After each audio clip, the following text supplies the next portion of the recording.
I want to thank everyone for the positive reaction feedback to the retro GameStop initiative story that I guess I broke.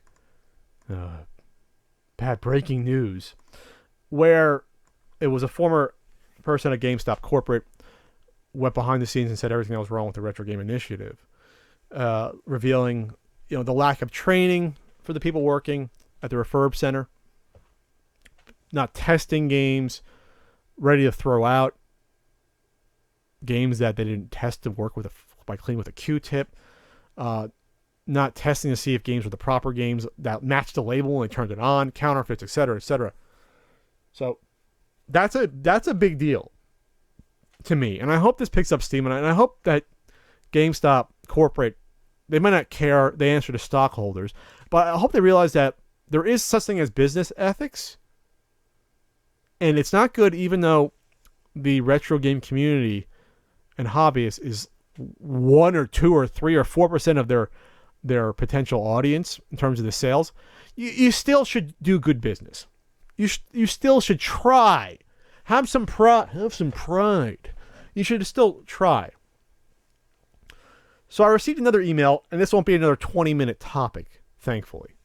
But someone who will remain nameless, I'll keep their identity hidden, they followed up with an email adding a little bit more about what goes on at GameStop with these retro games, or what potentially could affect these retro games. Here's the email. Hi, Pat. I found the segment from the insider of the Retro Game Initiative incredibly interesting on your last episode. I have been listening to your coverage on this issue very closely, and there is one concern that has not been brought up yet. I am from and am a former manager of GameStop. Okay, I was technically called the senior game advisor, not the manager, but a manager.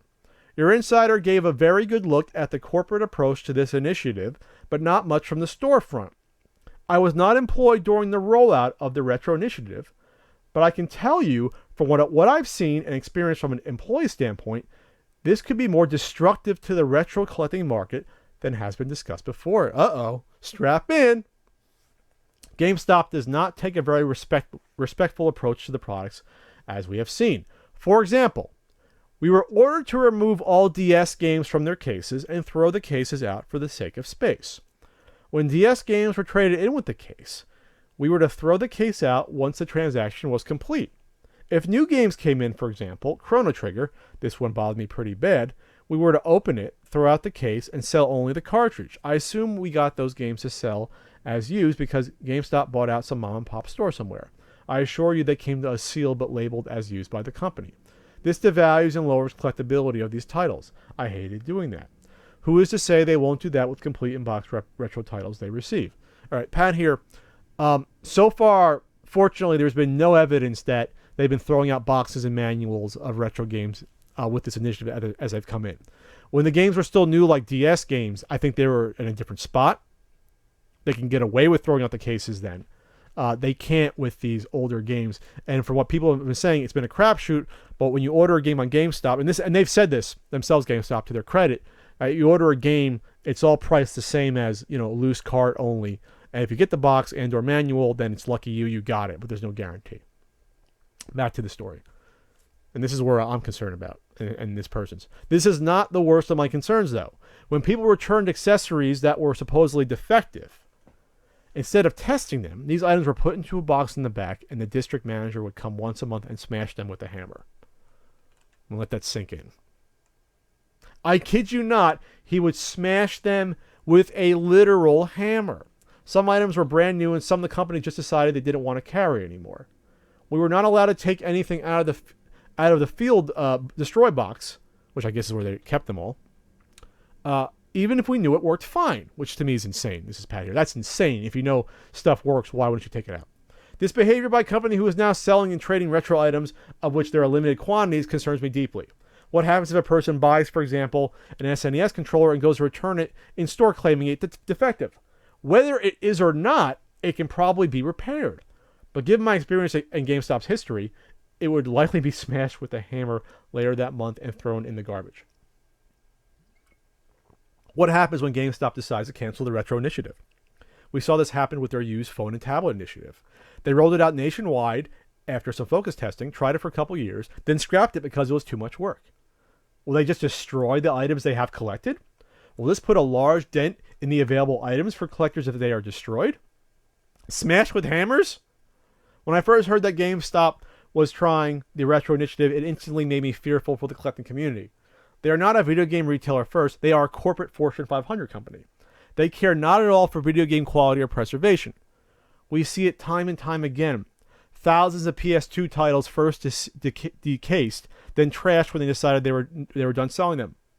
And not all were sports titles.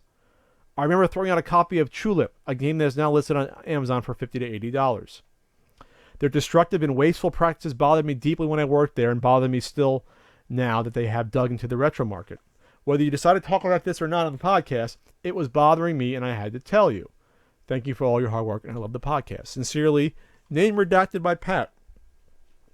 We've mentioned it before. Ian has mentioned that there is this sort of, and not necessarily at the individual stores, but this person does bring up a great point about what if you return a console that you got in the mail, because 90% of the stuff is retro games are mailed to you versus in the store.